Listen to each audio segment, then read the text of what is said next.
Good morning students, आपका एक बार फिर से स्वागत है ऑनलाइन क्लासेस के अंदर। बच्चों एक्सरसाइज 5.2 चल रही थी क्लास 10 की और इसके अंदर अपन ने एक्सरसाइज 5.2 के क्वेश्चन कर लिए थे। 18 क्वेश्चन कर लिए थे। अब एक तो 19वां बचता है, एक 20वां बचता है और एक इसके अलावा बच्चों एक 12वां क्वेश्चन और बचता है इस एक्सरसाइज का। ये 3 क्वेश्चन होने के बाद अपनी एक्सरसाइज 5.2 कंप्लीट हो जाएगी। तो 19th क्वेश्चन देखो बच्चों, पहले तो 19th क्वेश्चन कहना क्या चाहता है पहले तो ये समझो। 19th क्वेश्चन कहता है बच्चों, एक व्यक्ति है जिसकी 1995 के अंदर सैलरी थी 5,000 रुपये। 1995 के अंदर कोई व्यक्ति की जो सैलरी है वो 5,000 रुपये थी। फिर क्या होता है बच्चों, हर साल उसकी सैलरी के अंदर 200 रुपये का इंक्रीमेंट लगता है। मतलब 200 रुपये का इंक्रीमेंट मतलब पहले साल 5,000 है तो अगले साल 200 जुड़ेगा, फिर उससे अगले साल और 200 जुड़ेंगे, मतलब हर साल 200 जुड़ते जाएंगे। इसका मतलब बच्चों 96 के अंदर सैलरी कितनी हो जाएगी, 5,200। 97 के अंदर 5,400। तो बच्चों ऐसे चलते चलते है ना, वो कहता है बुक के अंदर जो अपनी क्वेश्चन है उसके अंदर कि उसकी सैलरी है ना ऐसे चलते चलते 7,000 हो जाती है। तो अपने को ये बताना है कौन सी ईयर के अंदर उसकी सैलरी 7,000 होगी। बच्चों इसको तो आप वैसे भी निकाल सकते हैं कि 5400 का 97, फिर 5600 का 98, 5800 का 99, फिर 100। ये तो वैसे भी कर सकते हैं बच्चों, लेकिन अपने को है ना ऐसे मतलब आइडिया लगा के है ना इस हिसाब से नहीं करना। अपने को जो अपना ये चैप्टर है ना AP series 10th class book के अंदर फॉर्मूलों के हिसाब से निकालना है इसको। तो देखो कैसे करेंगे बच्चों। अपने को ये एपी सीरीज दे रखी है ना, एपी सीरीज का मतलब क्या होता है भी एक ऐसी सीरीज जिसके अंदर डिफरेंस क्या हो, सेम हो। तो बच्चों अपने को एपी सीरीज दे रखी है, इसके अंदर ए दे दिया 5,000, ए क्या होता है फर्स्ट टर्म। डी क्या होता है बच्चों, सेकंड में से फर्स्ट माइनस करो, मतलब 5200 में से 5,000 माइनस करें कितना आएगा बच्चों, 200। अब बच्चों यहाँ पर ये एक एपी सीरीज की टर्म है ना, एपी सीरीज की टर्म होती है उसको आप क्या लिखते हैं बच्चों, एन लिखते हैं, एन। ठीक है। अब बच्चों अगर अपने को यहाँ पर पता चल जाए कि एन कितना है, मतलब कौन सी टर्म 7,000 है, ध्यान से सुनना, बस यही था इस क्वेश्चन के अंदर और कुछ नहीं था। अगर अपने को पता चल जाए भी इस एपी सीरीज के अंदर 7,000 जो टर्म है वो कौन सी टर्म है, भी वो 12वीं है, 15वीं है, 18वीं है, 20वीं है, तो आप क्या कर सकते पता चला सकते हैं ना भी कौन सी ईयर के अंदर हुआ। अब क्या करेंगे, जब अपने को ये पता चल जाएगा भी वो जो टर्म है उसको अगर इसके अंदर ऐड कर देंगे ना 1995 के अंदर, तो बच्चों आंसर आ जाएगा। तो बच्चों अपने को ए दे रखा है, डी दे रखा है, ए एन दे रखा है, अपने को निकालना क्या है, एन निकालना है सिंपली। बच्चों फॉर्मूला क्या होता है, एक बार फिर से लिख रहा हूं, मैंने कम से कम 50 बार लिख दिया ये फॉर्मूला, याद कर लेना बहुत जरूरी है बच्चों। ये इस एक्सरसाइज के अंदर भी काम आना है, अगली के अंदर भी काम आना है। एन कितना है 7,000, ए कितना है बच्चों 5,000, एन निकालना है, डी कितना है बच्चों 2,000। बच्चों 5,000 इस तरफ ले आएंगे तो 2,000 n - 1 इंटू 200। अब जो 200 n - 1 के मल्टीप्लाई में है ना, इस तरफ आए क्या हो जाएगा, डिवाइड में हो जाएगा। तो 2000 - 200 कितना हो जाएगा, 2000 - 200 ये हो जाएगा बच्चों अपना 10। 10 इज इक्वल टू कितना हो जाएगा, n - 1, n हो जाएगा बच्चों 11। n 11 हो गया ना। इसका मतलब इस एपी सीरीज के अंदर 7,000 कितनी टर्म है बच्चों, 11वीं टर्म है। तो अब देखो पहली साल ये है, दूसरी ये है, इसका मतलब अगर इसके अंदर 11 ऐड कर दें 1995 के अंदर अगर 11 ऐड कर दें तो अपने को वो ईयर मिल जाएगा बच्चों जिसके अंदर उस व्यक्ति की सैलरी कितनी हुई थी, 7,000 हुई थी। ठीक है बच्चों, तो इस प्रकार से ये क्वेश्चन नंबर कर लिया है अपन ने 19वां। अब करते हैं 20वां क्वेश्चन बच्चों। 20वें क्वेश्चन में क्या दिया है 20वां क्वेश्चन कर लेते हैं अब यहाँ पर। 20वें क्वेश्चन के अंदर इसने बोला है भी एक लड़की है वो हर हफ्ते है ना कुछ सेविंग करती है अपनी पॉकेट मनी की।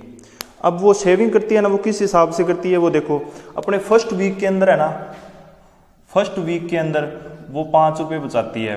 फिर सेकंड वीक के अंदर वो है ना, ये जो 5 रुपए थे पहले वीक के अंदर, हर बार है ना 1.75 रुपए ऐड करती है। मतलब पहले हफ्ते में 5 रुपए सेव किए, दूसरे में कितने ऐड किए उसने, इस 5 के अंदर है ना 1.75 ऐड करो, क्योंकि हर बार वो है ना इतनी सेविंग इंक्रीज करती है। फिर इसके बाद बच्चों थर्ड वीक में कितनी करेगी वो इस 6.75 के अंदर 1.75 ऐड करो तो कितनी हो जाएगी बच्चों 058 इतनी हो जाएगी ना। ऐसे चलते चलते है ना बच्चों उसकी सेविंग एक टाइम ऐसा आता है जब उसकी सेविंग हो जाती है 20 रुपये 75 पैसे हो जाती है। ठीक है, एक टाइम पर कितनी हो जाती है उसकी सेविंग इतनी हो जाती है। आपको बताना है कौन से वीक के अंदर ये सेविंग हो जाएगी। बच्चों ध्यान से सुनना, एक लड़की है उसकी ये सेविंग बता रहा है पहले वीक के अंदर 5 रुपये, फिर हर वीक के अंदर है ना बढ़ती बढ़ती वो हो जाती है। दूसरे के अंदर 1.75 बढ़ने के बाद 6.75, फिर अगली बार फिर ऐड करेंगे तो 8.50, ऐसे बढ़ते बढ़ते उसकी सेविंग हो रही है 20.75। अपने को बताना है बच्चों कौन से वीक के अंदर ये सैलरी उसकी जो सेविंग है वो इतनी हो जाएगी। बच्चों जैसा ये क्वेश्चन था ना बिल्कुल ये एज इट इज कॉपी है, कुछ थोड़ा सा डिजिट का फर्क है।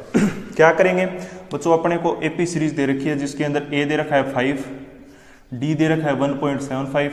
पता चले गया होगा डी कैसे निकलता है, सेकंड में से फर्स्ट माइनस करो, वरना इसने ये दे ही रखा है भी इतनी सेविंग इंक्रीज हो रही है वही डी होगा। और अपने को ए एन दे रखा है 20.75। ए एन क्या होता है बच्चों, एपी सीरीज की ही कोई टर्म। एन क्या होता है बच्चों, वो जो 20.75 है वो कौन सी टर्म है। अब बच्चों ये फॉर्मूला है ना, इस फॉर्मूले का इस्तेमाल करेंगे। यहाँ पर ए एन कितना दिया है 20.75 इज इक्वल टू ए कितना दिया है ए प्लस एन दिया नहीं है इंटू 1.75। अब बच्चों ये इक्वेशन बन गई। पहले तो 5 को इधर लेंगे माइनस करेंगे कितना आएगा 15.75 is equal to n minus 1.75। अब बच्चों इसको यहाँ पर ले आके डिवाइड कर दो और बाकी आगे जाके यहाँ पर जो आंसर आए ना 15.75 को 1.75 से डिवाइड करने पर वो n इज इक्वल टू वो इक्वल टू किसके हो जाएगा n माइनस वन उठा के उस तरफ लेंगे तो वो ऐड हो जाएगा, तो वहाँ से अपने को n की वैल्यू आ जाएगी और जो n की वैल्यू आएगी बच्चों वही क्या हो जाएगा इसका आंसर हो जाएगा। तो इस प्रकार से बच्चों आपने 19th और 20th क्वेश्चन करा लिए हैं। इसके बाद बच्चों एक क्वेश्चन हो रहता है 12वां क्वेश्चन।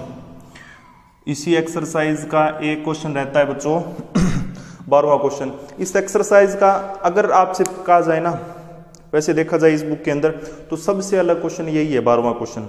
बाकी सारे क्वेश्चन मेल जोल खाते हुए से ही थे, वो एक दूसरे से सिमिलर ही थे, रिलेटेड ही थे, वो फॉर्मूले का इस्तेमाल होना था, निकालना था, निकल गए। ये क्वेश्चन थोड़ा सा लगा है, ये थोड़ा सा ना रीजनिंग का साथ तर्क क्षमता का क्वेश्चन है ये, तो उसको ध्यान से देखना, आपकी समझ के ऊपर है ये क्वेश्चन। देखो इसने क्या बोला है, मैं पहले समझा देता हूं आपको बच्चों। इसने बोला है 2 एपी सीरीज है, 2 एपी सीरीज है और उनका डिफरेंस सेम है। जैसे आप सीरीज ले लेते हैं बच्चों 6, 11, 16, 21, 26, 31, 36। बच्चों ये अपन एक एपी सीरीज ले ली, ठीक है। इसने कुछ दिया नहीं है अभी एपी सीरीज, इसने इतना दिया अभी 2 एपी सीरीज है, दोनों का गैप सेम है। दूसरी एपी सीरीज में ये ले लेता हूँ बच्चों 9, 14, 19, 24, 29, 34, 39। बच्चों इसने बोला है भी गैप सेम होना चाहिए। 2 एपी सीरीज ऐसी लो जिनका गैप सेम हो। यहाँ पर गैप 5 का है ना, यहाँ पर भी गैप 5 का है, यहाँ तक कोई दिक्कत किसी को। 2 एपी सीरीज लो, उनका गैप सेम लो। फिर इसने बोला है बच्चों ये जो 2 एपी सीरीज है ना, ये जो 2 एपी सीरीज है, इसने बोला है इनकी 100वीं टर्म का डिफरेंस कितना है। 100 है तो 1000वीं टर्म का डिफरेंस कितना होगा। बच्चों एक ध्यान से देखना बच्चों, इनकी पहली टर्म है, इनके अंदर गैप कितना है देखो। दोनों जो पहली टर्म में है दोनों एपी सीरीज की, उनके बीच का डिफरेंस कितना है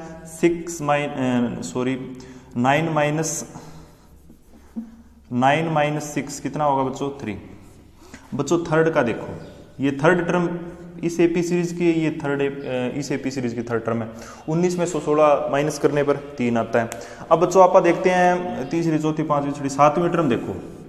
7वीं टर्म है दोनों एपी सीरीज की, उनका डिफरेंस भी कितना आता है बच्चों 3 आ रहा है। इसका मतलब क्या मिला भी अगर 2 एपी सीरीज हो, उनका अगर कॉमन डिफरेंस सेम हो, तो चाहे फर्स्ट टर्म का डिफरेंस देखो और चाहे 5वीं का देखो, चाहे 100वीं का देखो, चाहे 1000वीं का देखो, बच्चों डिफरेंस सेम रहता है।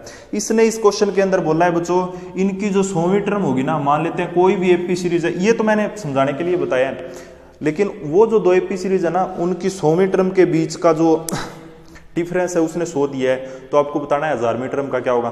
तो बच्चों अभी मैंने बताया ना कि चाहे पहली टर्म और तीसरी और चाहे 7वीं, अगर कॉमन डिफरेंस सेम है ना दोनों एपी सीरीज का, तो बच्चों उनका डिफरेंस वो ही रहना है, चाहे वो 100वीं टर्म और चाहे 1000वीं टर्म हो, ठीक है।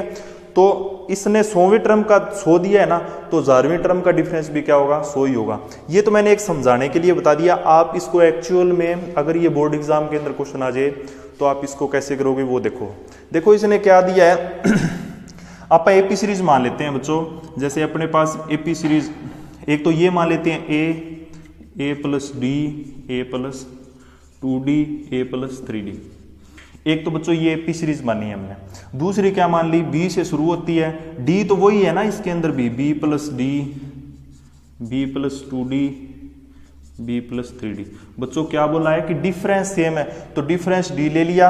ये तो ए से शुरू हो रही है, दूसरी क्या होती है बच्चों, पहली के अंदर डी ऐड करो, तीसरी क्या होती है, दूसरी के अंदर डी ऐड करो। तो इस प्रकार से 2 एपी सीरीज ले ली। अब बच्चों इस एपी सीरीज की 100वीं टर्म क्या होगी, इस एपी सीरीज की 100वीं टर्म, बच्चों 100वीं टर्म क्या होती है, a प्लस 99d ये होती है। और यही होती है ना, अभी n की जगह 100 पुट करेंगे तो 100 में से गया 99, a प्लस 99d। इसकी 100वीं टर्म क्या होगी बच्चों, b प्लस 99d ये होगी। ये दोनों कौन सी टर्म है बच्चों, ये 100वीं टर्म है इन दोनों एपी सीरीज की। इसने बोला है इनकी 100वीं टर्म के बीच का डिफरेंस 100 है, मतलब a plus 99d minus b plus 99d कितना है, 100। ये इसने दिया है। अभी दोनों टर्मों के 100वीं, दोनों जो एपी सीरीज है उनकी 100वीं टर्म का जब माइनस करते हैं तो कितना आता है, 100 आता है। अब बच्चों एक क्या करते हैं, ब्रैकेट माइनस कर लेते हैं, इज इक्वल टू 100। ये बच्चों इससे कैंसर, a माइनस बी कितना हो गया अपने पास 100। एक तो बच्चों a, तो ये इक्वेशन आपको ध्यान रखनी है। फिर बच्चों इसने बोला 1000वीं टर्म क्या होगी, इसकी 1000वीं टर्म क्या होगी, a प्लस 999d, इसकी क्या होगी b प्लस 999d। ये क्यों आई पता चला, n की जगह 1000 पुट कर देंगे, d तो d रहेगा, दिया नहीं है, a रहेगा क्योंकि वो भी दिया नहीं अज्यूम किया है। तो बच्चों इसमें से इसको माइनस करेंगे, देखो कितना आएगा, a plus 999d minus b plus 999d is equal to, ये निकालना है। अब बच्चों जब ब्रैकेट ओपन करेंगे ना इसको, 999d minus b minus 999d, तो इससे ये बच्चों कैंसल, a माइनस b रह गया यहाँ पर। अब a माइनस बी की वैल्यू देखो यहाँ पर कितनी है बच्चों, 100 है, तो a माइनस बी की वैल्यू यहाँ पर भी कितनी आ जाएगी, 100 आ जाएगी। तो मैंने दोनों तरीके से है ना आपको समझा भी दिया है पहले तो भी इसका मतलब क्या बनता है इस क्वेश्चन को, और आपको एग्जाम के अंदर इस क्वेश्चन को कैसे करना है आपको बच्चों वो भी करा दिया है। तो इस हिसाब से अपनी एक्सरसाइज 5.2 कंप्लीट है, और नेक्स्ट वीडियो के अंदर से बच्चों एक्सरसाइज 5.3 शुरू करेंगे। तो तब तक के लिए थैंक यू।